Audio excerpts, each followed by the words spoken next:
चले जात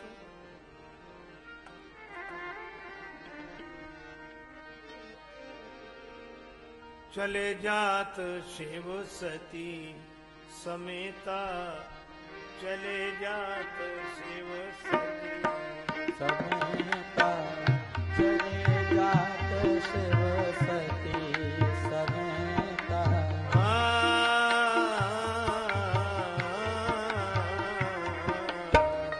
चले जात शिव सती समेता चले जात शिव सती समेता चले जात शिव सती समेता।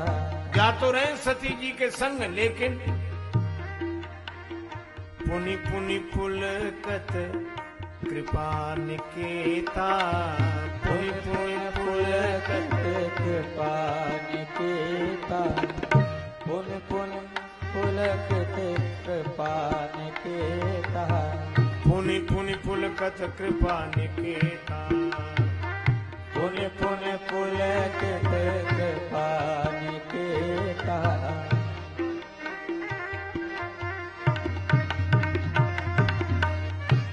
पुनि पुनि पुनि पुनि पुनि पुलकत कृपा निकेता पुन पुन पुलकत कृपा निकेता कृपा निकेता कृपा निकेता। बार बार पुलकित होते हुए जा रहे हैं देवाधिदेव महादेव भगवान शिव। अब सती जी ने देखा, कभी राम जी की तरफ देखे, कभी शंकर जी की तरफ। इन्हें क्या हो गया?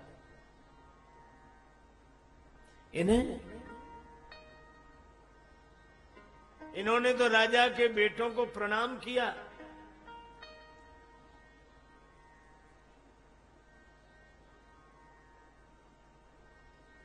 और राजा के बेटे कहीं भगवान होते हैं?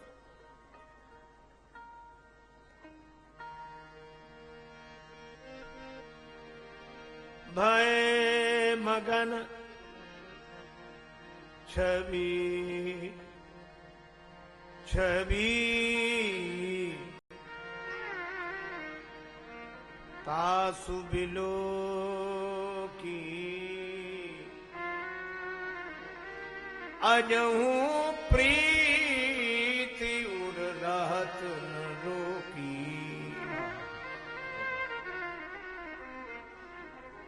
शंकर भगवान तो ऐसे डूब गए,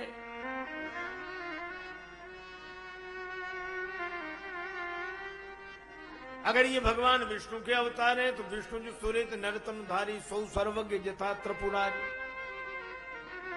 वह भी शंकर जी की तरह सर्वज्ञ, वह क्या आज्ञा की तरह पत्नी को खोजते हुए घूमेंगे?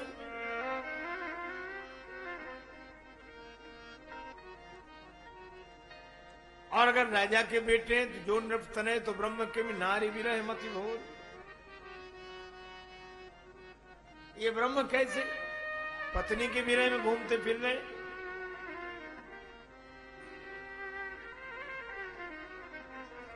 असंशय मन भयउ अपारा होई न हृदय प्रबोध प्रचारा।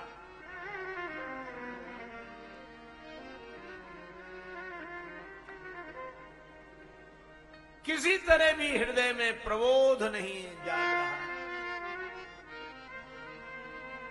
और शंकर जी से पूछा नहीं। देखो, दो तरह के लोग होते हैं। एक सज्जन अपने बेटे को ले गए आचार्य के यहां विद्यालय में, आचार्य जी से बोले इसे पढ़ा दो।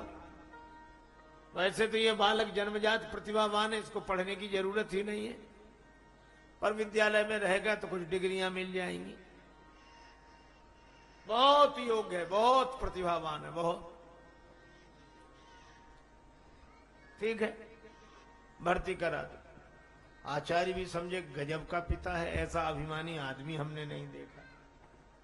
2 महीने बाद वही पिता फिर आया, मेरे बेटे का क्या हाल है?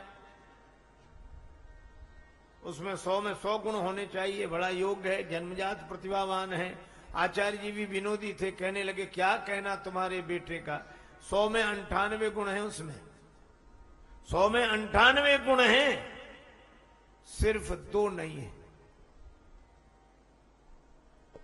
तो पिता ने आश्चर्यचकित होकर बोला 98 तो है, पर 2 कौन से नहीं है? 98 गुण तो हैं, 2 कौन से नहीं हैं? 2।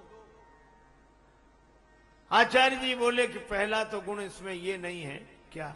का इसमें इसके खुद की अकल है नहीं, 1।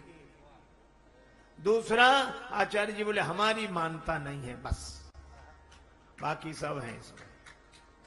अकल है नहीं, आंख हो नहीं, आंख वाले की माने नहीं। अंधई अंधा ठेलिया दून्यू कूप पड़ंत। अंधा अंधे को ठेल रहा है।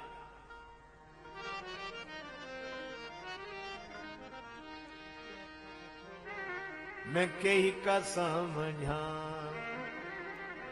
सब जग अंधा, मैं कही का समझा सब जग अंधा, मैं कही का समझा सब जग अंधा, मैं कही का समझा सब जग अंधा, मैं कही का समझा सब जग अंधा, मैं कही का समझा सब जग अंधा, मैं कही का समझा। बिन गुरु ज्ञान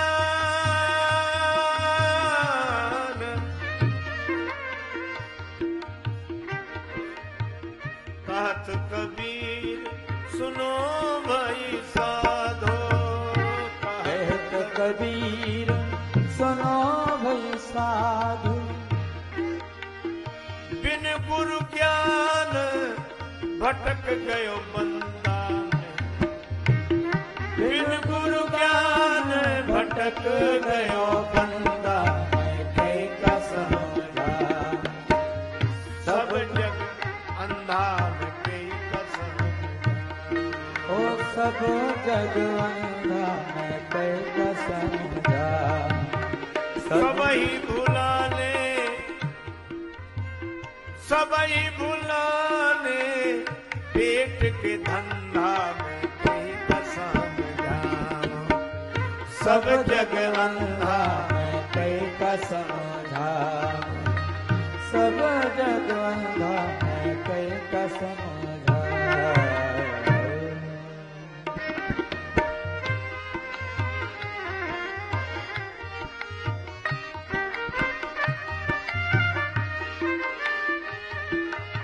अंधे को समझाना कितना कठिन है।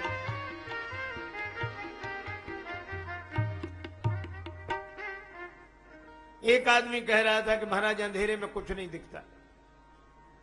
बिल्कुल सही है, अंधेरे में कुछ नहीं दिखता, बिल्कुल। और एक महात्मा ने कहा कि अंधेरे में कुछ दिखता है, बोले कुछ नहीं दिखता। महात्मा बोले अंधेरा तो दिखता है, अंधेरे में कुछ न दिखे पर अंधेरा दिखता है। अच्छा, जिसे अंधेरा नहीं दिखेगा उसे उजाला भी नहीं दिखेगा, जिसे अपना अज्ञान नहीं दिखा उसे ज्ञान क्या दिखेगा?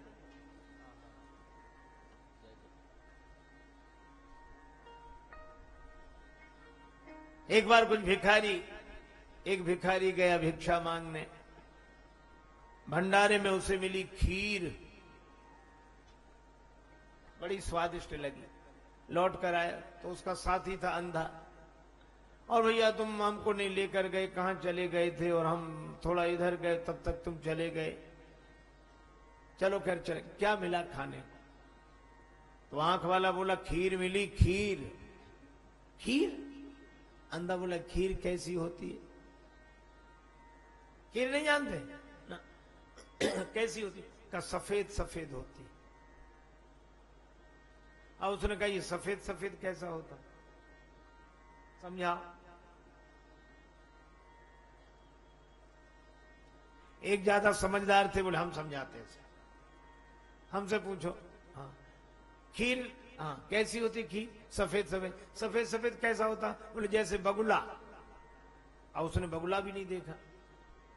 बगुला कैसा होता? लाओ तुम्हारा हाथ। हाथ पकड़ा, अपना हाथ ऐसे टेढ़ा किया और उसका हाथ ऐसे घुमाया।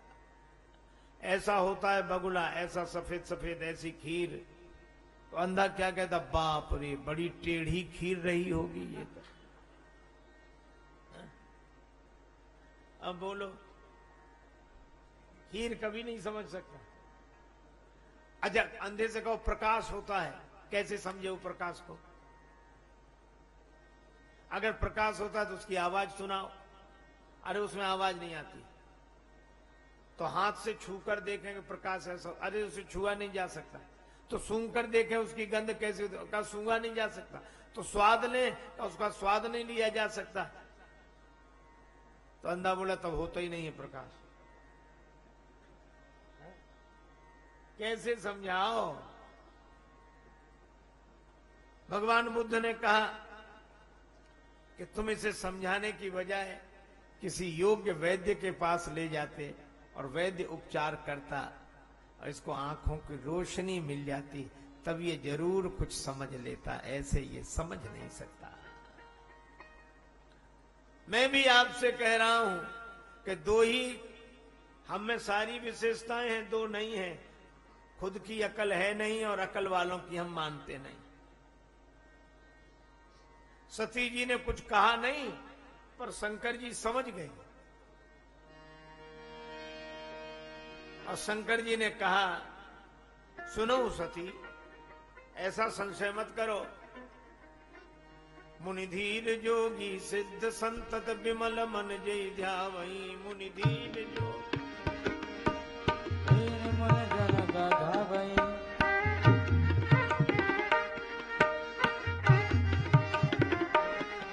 मुनि धीर जोगी सिद्ध संतत विमल मन जय ध्यावई।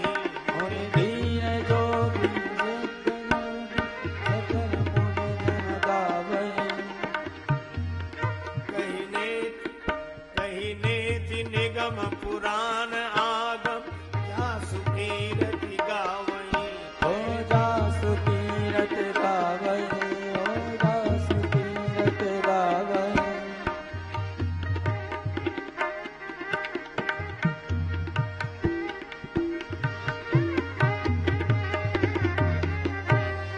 नेति निगम पुराण आगम, जा सुकीरति गावई। कहे नेति निगम पुराण मुनि धीर जोगी सिद्ध संत, धीर जोगी सिद्ध संत विमल मन जय ध्यावई। मुनि धीर धीर मुनि धीर धीर मुनि।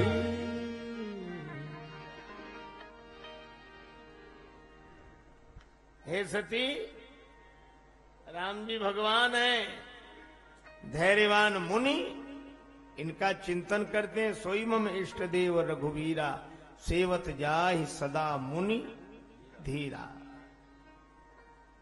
भगवान शंकर बिना पूछे सब बता देते हैं, तो भी सती जी को भरोसा नहीं हुआ। शंकर जी भी समझ गए कि मेरे समझाने से भी सती जी नहीं समझ रही है। और मुझे कई बार लगता है कि समझाने वालों को ही समझ लेना चाहिए।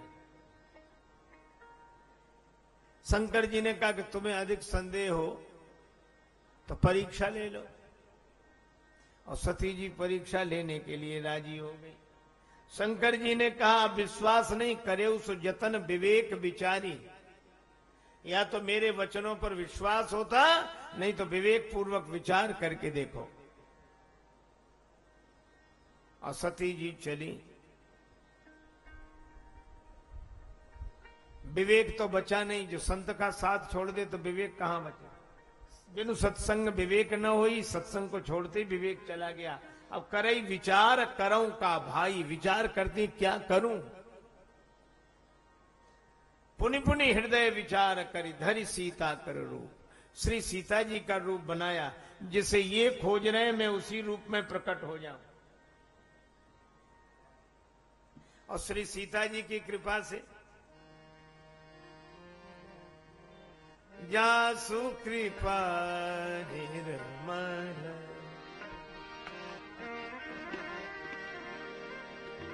निर्मल मति पावहु जासु कृपा निर्मल। निर्मल मति पावहु जासु कृपा निर्मल। मति पावहु जासु कृपा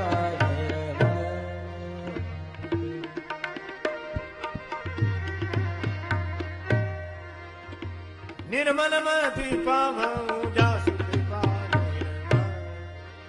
मति पावहु जासु कृपा निर्मल।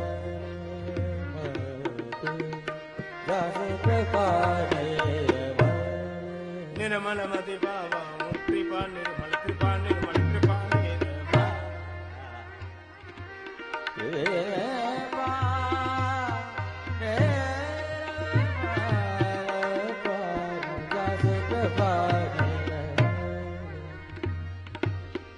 जासु कृपा निर्मल। जासु कृपा निर्मल। जासु कृपा निर्मल।